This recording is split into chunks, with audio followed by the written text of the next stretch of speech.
Et la halachot, Chazak ou Baruch Rabotai, un bon Shabbat et des bonnes fêtes.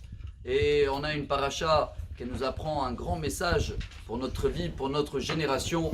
Comme vous savez bien que tout ce qui est passé sur Yaakov, c'est notre histoire du peuple juif. Il avait une très belle période au début, il étudiait, tout était allé bien, jusqu'à que son frère veut le tuer.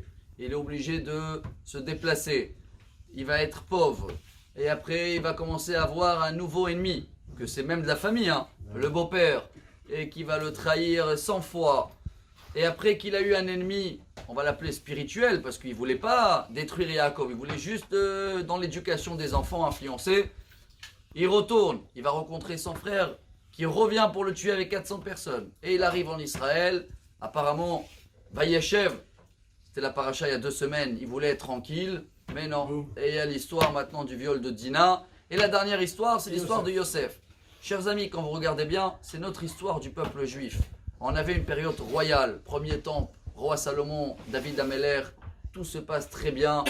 Ishtachat gafno vetachat te'enato, chacun il a sa parnassa, ce vignoble, boucha, te'ena, tout va bien.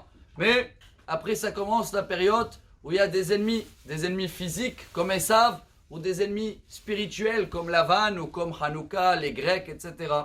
On n'est pas tranquille, on va être 2000 ans dans l'exil, mais après on arrive en Israël, on pense être tranquille, mais là aussi, l'histoire du viol de Dina, on a les Palestiniens qui disent non, c'est à nous la terre, et qu'est-ce que vous faites là? Et là, chers amis, si on veut arriver à cette paracha, où ça y est, toutes les frères s'est réunis et tout va bien, n'oubliez pas qu'il y a quand même quelque chose, je crois qu'on n'a pas réparé. Il y a une petite haine entre les frères, entre nous, nous tous. Il n'y a pas cet amour gratuit qui existe dans notre peuple. Et si on ne va pas la réparer très vite, c'est dommage de retourner en Égypte pour le faire. Alors le message pour nous, et je crois que c'est un message formidable, c'est le Or HaChaim HaKadosh, Rabbi Chaim Ben Attar, qui nous apprend qu'après qu'ils ont tout essayé, Yosef, il tient à leur dire vous êtes des espions. Et là, va y gâcher là Yehuda. Yehuda, il va utiliser une tactique que nous tous, on la connaît, mais peut-être on ne la fait pas assez. Le roi Salomon, il dit Kemaim panim la panim, qu'eleva Adam, eleva Adam. Yehuda, il décide de parler avec le cœur, mais de aimer l'Égyptien qui est en face de lui. C'est pas que c'est son frère. Il voit que ça fait déjà 2 semaines, ça a duré quelques mois. Il nous dit allez, retournez. Il va l'aimer par force. Et bien, chers amis, quand on aime quelqu'un, même si lui ne nous aime pas, il y a quelque chose d'automatique. Il ne peut pas. Tu l'aimes par force, il va commencer à t'aimer. Tu le comprends, il va te comprendre. C'est le miroir. Et nous, on ne le fait pas assez. Et si on commence à le faire à partir de ce Shabbat, chers amis, alors je pense qu'à la place de vaïgash, si on va dire en français, vaïgash, c'est pas bon de gâcher toutes les opportunités que Dieu nous donne devant nous toujours. Il y a toujours des problèmes, des malentendus.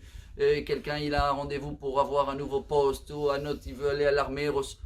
À la place de présenter quelque chose qui n'est pas tout à fait sincère, venez, on fait comme Yehuda. On met toutes les cartes sur la table, mais avec de l'amour.